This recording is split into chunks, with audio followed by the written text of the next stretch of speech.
Well, hello everyone, and welcome back to Sober Psychology. I'm your host, Michael, the psychologist in training with a rap sheet long enough to where you have to squint to be able to see the end. Today we're diving into a topic that's as slippery as a wet eel and twice as hard to pin down. I have no clue why I just said that to you guys. It's midnight. I'm struggling. But anyways, we're talking about compliance versus surrender. These are two words that sound like they're in the same family reunion, but I can guarantee you that they're not even on speaking terms. And we're going to unpack this from the psychological perspective because, frankly, if we don't, we're just throwing darts into the dark and we're calling it philosophy. And that's not always what we're about here, right? Now, why does this matter?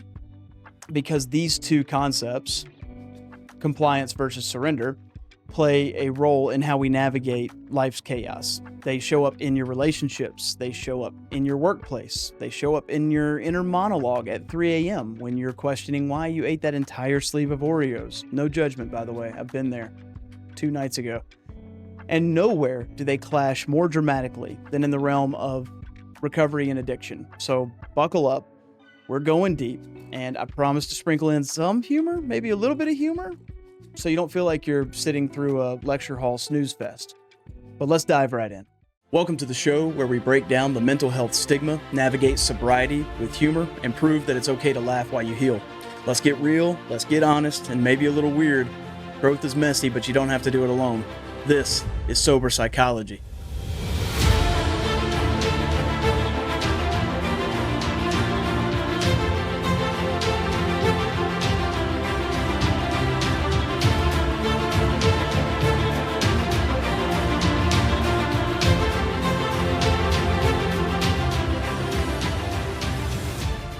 Let's start with definitions, because if we don't know what we're talking about, then we're just shouting into the void, and I can guarantee you that I have enough of that in my inbox already.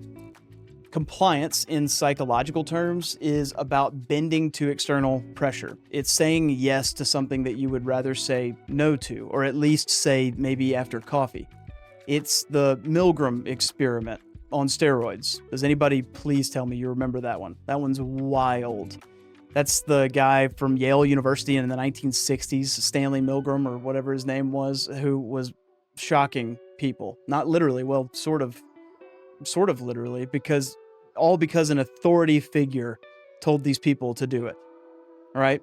Participants complied even when they felt queasy about it. And why, you might ask?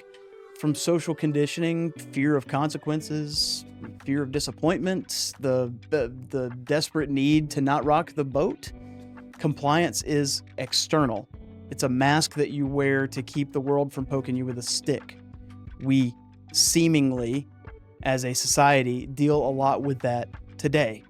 You get told what you're supposed to do, and then you do it. And then later on down the road, you find out it was for some other agenda. So now you lose trust, and you're frustrated at yourself for being the good little boy who is the rule follower.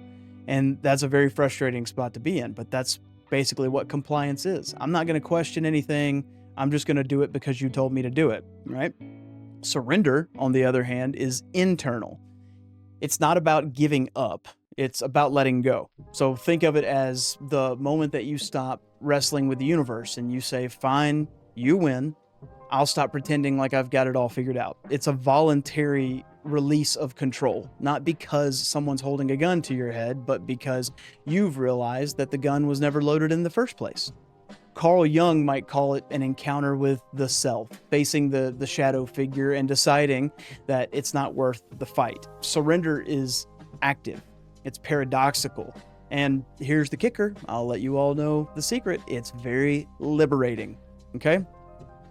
So compliance is like the kid who does his homework because his mother's standing over his shoulder and glaring at him.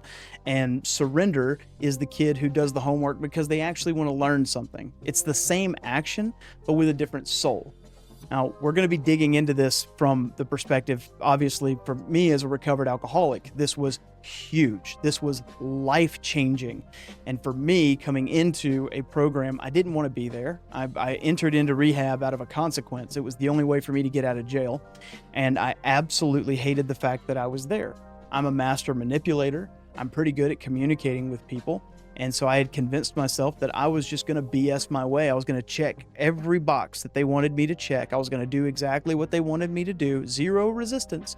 I'm going to be the good little boy, so you'll let me go. And thank God for a man named Don Radin, who's the CEO, who runs that place, who opened the recovery place that I went to.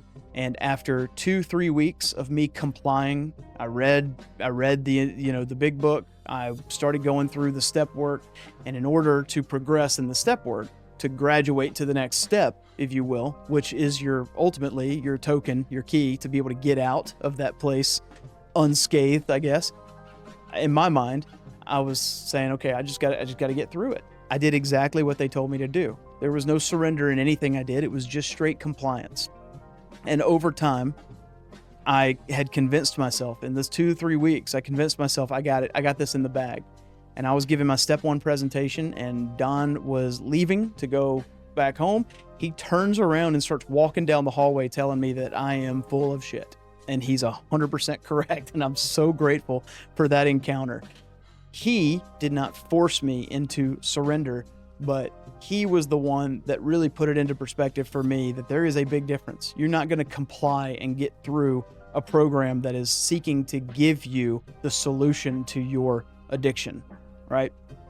So when I got to the point where I surrendered, which it took another week of me doing the step work and getting through it, and then slowly but surely, it wasn't this skies open up and the sun shines on my face kind of thing. It was more of a steady and consistent work. And as I'm doing the work, I'm starting to realize, oh my gosh, I've got a problem. I've got issues here. Then the surrender came with that, right? Walking hand in hand. So compliance is going to get you to a certain point. Surrendering is going to save your life. Okay? Period. End of story. So you might be thinking to yourself, Michael, this all sounds like a semantic game. What's the big deal? And I'm going to tell you, friends, it's a big deal. I'm going to tell you right now, it's a big deal. Get closer. It's a big deal. Okay? Because these two forces, compliance and surrender, shape how we deal with life's inevitable messes. And nowhere is that more evident than in addiction. So we're going to go into that, shall we? We're going to grab our metaphorical flashlight because it's about to get dark, but don't worry, I'll leave the door cracked for you to provide a little bit of light. But addiction is a beast. You all know this. If you followed along, the reason that we're called sober psychology is because I am sober. This is one of those things that I've been called to do, right? I take all of these assets, all of these monstrosities, the bad things that have happened, turn them into assets to be able to help other people. This is step 12, right? We're going to seek to help other people, to give what we've been so freely given, right? But we've talked about how addiction is what it is. It is a disease, okay? And if you are dealing with an addict, alcoholic, they don't have a choice. They have a choice in a lot, but as far as the overwhelming desire to continue to go back to it, there's just something different. We've talked about it in previous episodes. We're not going to get too deep into this because that's not what this episode's about. I digress. But addiction is a beast. It's not just about the substance, which is alcohol, opioids, whatever, or that 5th cup of coffee that you tell yourself that you need or that you don't need, but you drink it anyways. It's about the psychological, the psychology underneath is what it's about. So studies like those from the National Institute on Drug Abuse show that addiction hijacks the brain's reward system. We've talked about this before too, about how the neuroplasticity and how your brain starts to rewire itself, but we are constantly seeking this dopamine, right? The dopamine floods in, it lights up the nucleus accumbens, and it's like a Vegas slot machine, you know? And then suddenly you're chasing that high like it's the Holy Grail, except you chase it for a period of time. It's not enough. You need more and more and more. And that's how this starts to spiral the way that it does. But here's where compliance sneaks in. You comply with the addiction. You say to yourself, well, I guess this is my life now, because the alternative, which is facing the pain, which is dealing with the withdrawal, or the sheer effort of just changing in general, it feels like climbing Mount Everest in flip-flops. So we're constantly complying to this addiction, right? I've worked with people and I've been this person who have just gotten to the point where it's like, I don't want to drink anymore. but then I do it anyways. That's compliance. You're complying to the addiction itself. It's not a choice, it's a reflex, right? So again, with the neuroplasticity, we get to this point where we understand that our brain can be altered. We can physically alter our brain. We do this not only with alcohol or opioids or drugs or anything like that. We're doing this with buying therapy. Think about these people that have a tough day at work. You've got $100 in your bank account. You know you got bills coming up, but you go buy something for $95 on Amazon because it felt good just to be able to buy it now. Got all my information loaded up in it, and there we go. Boom, just like that. You felt good. You chased that dopamine, right? And then you have $5 left to pay your bills. It's not going to work. Or the people who are struggling with their overall physical health, and you eat that sleeve of Oreos at 3 a.m. You know that you shouldn't do it, but you're eating to make yourself feel better. It's this constant chase of dopamine, and it alters our brain because we're not getting ourselves to a point where we're learning how to resist, right? It's not a choice. It's a reflex at a certain point. It's Pavlov's dog salivating at the bell, except the bell is a bottle of whiskey and the drool is a hangover. And the research backs this up. So if you look at, what's his name? B.F. Skinner, talking about operant conditioning, right? So this is, you comply because the behavior has been reinforced in you, right? Over and over and over again, we've reinforced this terrible behavior until it's like a groove in your brain that's deeper than the Grand Canyon. We continue to condition ourselves to a point of understanding that if I do this, it's going to make me feel better, so I'm going to do it. Not paying attention to the fact that it made everything worse in the long run, right? Also, if you haven't looked up Pavlov's whole dog salivating thing, that's a fascinating study that they did, but it teaches us a lot about ourselves and how we respond to different types of agents that, we reinforce behavior over and over again, and then eventually we get conditioned to do it, right? We treat it like a reflex as opposed to a choice, okay? But surrender, on the other hand, that's the game changer in recovery, as we talked about. Surrender isn't saying I give up, pour me another. It's saying I can't control this alone, and I'm done pretending that I can. Surrender is saying I've got an issue and I need help. Grab the flimsy reed, right? This is where the 12-step programs like AA get it right, okay? So step 1, we admitted that we were powerless over alcohol, that our lives had become unmanageable. Powerless lives are unmanageable. We have a problem. We need some help. That's surrender, right? And you say it all the time. It's step 1, or the first step is admitting that you have a problem. It's kind of become like a funny cliche kind of thing, but that's serious. Surrender is the first part of that program, right? So that's just what surrender looks like. It's not to the addiction, but to the reality of it. Okay? And that's a much deeper realization, right? Studies like those from the Journal of Substance Abuse Treatment, they show that people who embrace this kind of surrender, this acceptance, this overall acceptance of it, they have a higher rates of long-term sobriety. And why? That's because they stop fighting the wrong war, right? You get suited, booted, and ready to jump right in to the right war, but before then, you're just fighting the wrong war. You're just out there risking your life for no reason, right? They're not complying with the addiction's demands anymore. They're surrendering to a higher truth about themselves, right? They're not complying to the addiction's demands anymore. They're surrendering to a higher truth about themselves. That's I could tell you from personal experience, it's a tough place to get to, right? It's very difficult to get to the point where you just fall to your knees and say, I can't do it. I can't do it. For me, it was admitting that I'm an alcoholic. I never wanted to believe that. I always associated alcoholism with just anger because of, my dad being an abusive alcoholic. I never wanted to say that I had a problem. And really that was because I never wanted to give it up. That's ultimately what that was. But this is where it gets kind of funny. It's because humans are absolutely absurd. We are completely absurd. We'll fight tooth and nail to keep control over something that is clearly, and I mean clearly, controlling us. It's like a toddler screaming and crying while clutching a melting ice cream in a cone. And they're just screaming, it's mine, while it drips all over their shirt.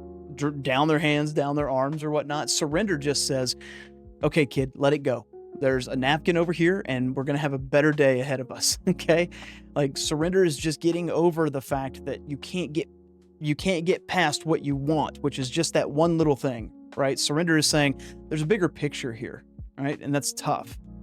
This also is very applicable for me in my relationship with God. As a Christian, do you know how many times I have to question myself? Where am I being agnostic in my faith? Where am I drawing the line and saying, I'm going to do this because I don't want to wait for God to do it. That's lack of faith. That's me being agnostic. That's me thinking that I've got all the answers. I've got it figured out. I know better than the infinite being, the creator of the universe. I know better. I got it figured out, right? So surrender is getting to the point of understanding, like we've talked about with this serenity. Surrender is getting to this point of saying, all right, look, this is not optimal for me, for what I thought that I wanted, but I trust that it's going to be okay. That's surrender. And that's a very difficult and terrifying place to be, right? I struggle a lot with this, with watching these influential human beings constantly questioning. You know, you have like your Joe Rogans and whatnot. They're constantly questioning reality and they're constantly looking for an answer. There can't just be a non-answer, right? Or there can't just be an answer that's, oh, well, there's something bigger than us out there and we're never going to know all of it, right? It has to be an answer, right? That's lack of faith is all that is. Men of faith are men of courage. I have that written on page 74 in my big book in big, bold letters. I wrote it so heavy-handedly that it almost went through the page. But men of faith are men of courage. It takes a lot of courage to have faith and surrender to something bigger than yourself, right? Anyways, let's zoom out for a bit. This isn't just about addiction, it's about life, right? So compliance shows up everywhere. You comply with a toxic job because the paycheck is good. You comply with a bad relationship because loneliness feels worse. You comply with social norms because who has the energy to be the weirdo, right? But that is a half life. It's Milgram's subjects pressing the button, knowing that it's wrong, but doing it anyways. It's a half life.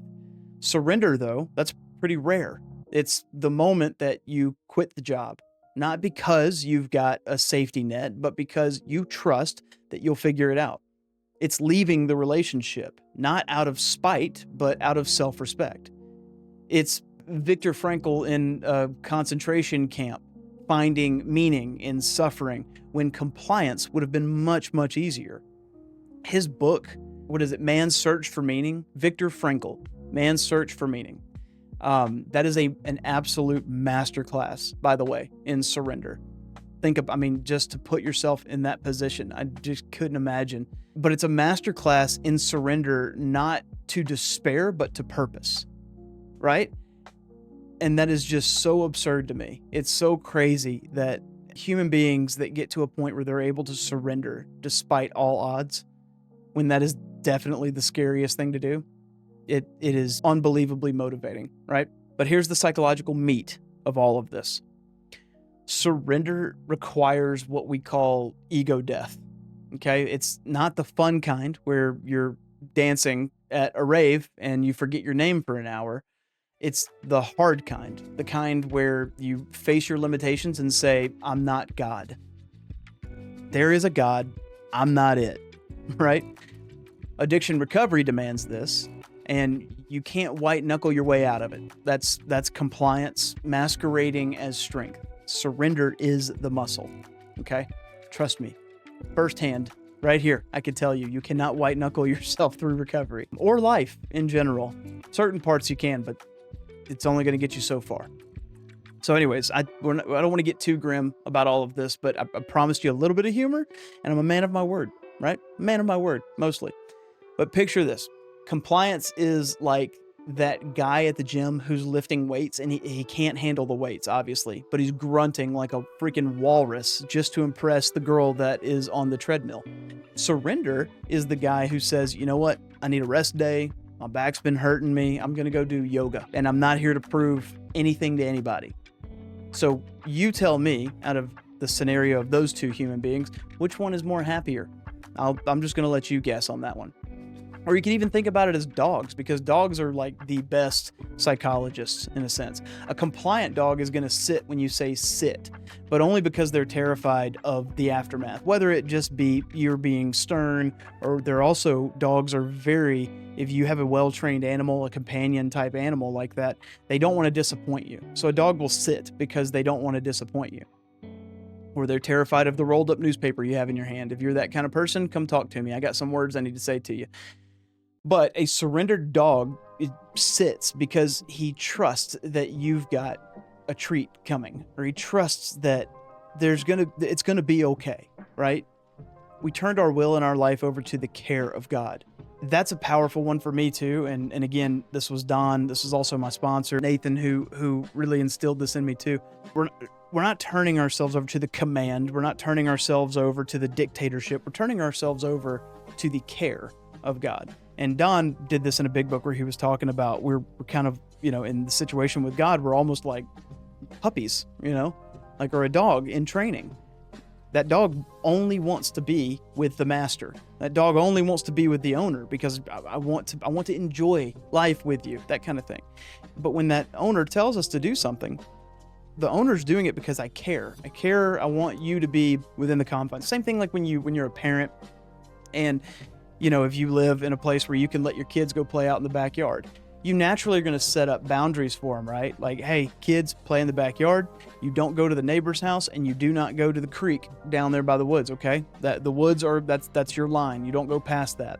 You're not telling them that because you're a control freak. You're telling them that because I care enough about you to say, hey, don't go jump out into the creek. Don't go into the neighbor's yard. Don't run out into the street. Because you know what happens if you do. There's a really good chance that you're going to get hurt, right? So it's the same behavior, it's just with a different heart. And if that doesn't make you smile, well, I think you're tougher than me. So what's the takeaway from all of this rambling and whatnot? Compliance keeps you stuck. It's a survival mechanism. And sure, evolution didn't wire us to defy authority all willy-nilly, but it's a short-term fix, right? It's a short-term fix for a long-term problem is the issue with compliance. Surrender, though, it's the long game. And that's the tough one for a lot of us, right? It's not passive, it's active.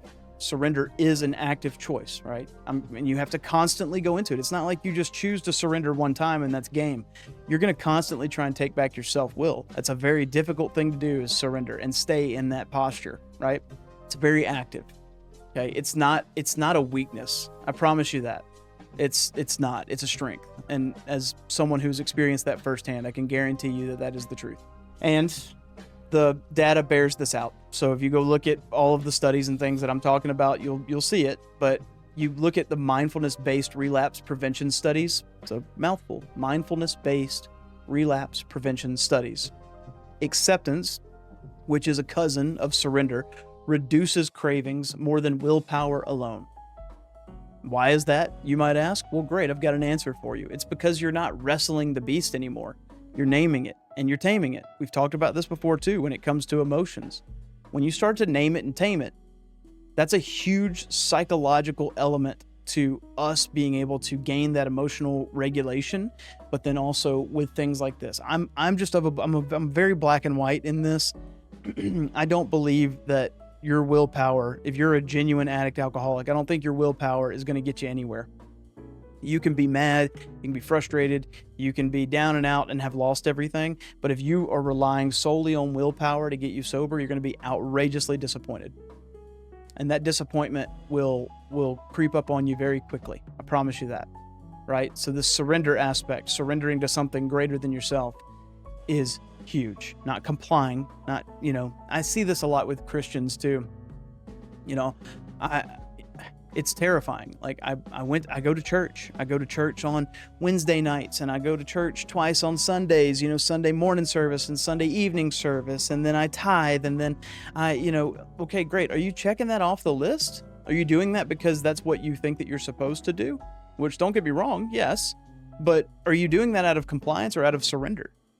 And if you go and genuinely read the Bible, it's Romans, but it's sure there are other places too. And I'm blanking right now. Again, it is now almost 1 o'clock in the morning. So bear with me, folks, but that's one of the most terrifying realities to me, is that if all I'm doing is complying in my religious views, my religious beliefs, my relationship with God, if all I do is comply and I don't have a relationship with God, I haven't surrendered to a relationship with God, it is said that I will get to the gates and he'll just be like, I never knew you.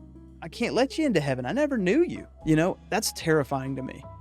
And that is very difficult. I love when you read about Paul and how Paul is in a state of constant prayer, and that one got me too, because I'm not polished by any means. I don't have any of this figured out. I have a hard time. I have a very difficult time with, church nowadays, but that's difficult too, because am I putting my faith in people, or am I putting my faith in God? More often than not, it's people, but remaining in a state of constant prayer is one of the best things for me as far as my relationship with God. And I mean constant prayer, like just nonstop. And especially now that I have a screaming, crying newborn child and I'm trying to figure out how to navigate those waters. But this one's tough. Like, surrender is tough, right? And if you're constantly relying on your own willpower, as an addict, alcoholic, you're going to be very disappointed, right? You're not wrestling the beast anymore. You're naming it and taming it. And there's some power behind that, right? In addiction, compliance is going to tell you that I'll quit tomorrow. Surrender says that I'm done today and I need help. Two very different mindsets, right? In life, compliance says I'll keep going because I have to. Surrender says I'll change because I want to. And that, my friends, is the tightrope that we walk between bending to the world and bowing to ourselves. It is a constant pull to try and gain back our self-will. We can't let go of it, so we're never going to surrender kind of mentality, and that leads to disappointment. But anyways, that's a lot of rambling in a short amount of time, I guess, maybe. But as we close out the episode, I'm going to leave you with a question, and this one's one that I wrote down for myself. Hopefully that it resonates with you. Where in your life are you complying when you should be surrendering? It's a very dangerous question, but where in your life are you complying when you should be surrendering? Where are you pressing Milgram's button instead of dropping the controller? It's not easy. I mean, Lord knows I've wrestled with it myself a lot. But the beauty of being human is that we get to choose. Free will is incredible, and it is nothing other than a showing of how much God actually loves us. If you ever doubt that, look at our free will. We have that. We don't deserve it. We have it, though. All right? We get to choose. You get this choice. Am I going to comply, or am I going to surrender? Right? It's not always the circumstances, but the stance that we take in them, right? So it's powerful. It's deep. It's tough. Compliance versus surrender is very difficult. I can tell you this we'll just get personal here, right here at the end. If you're still sticking around, you get a bonus right here. I wasn't gonna talk about this, but I am.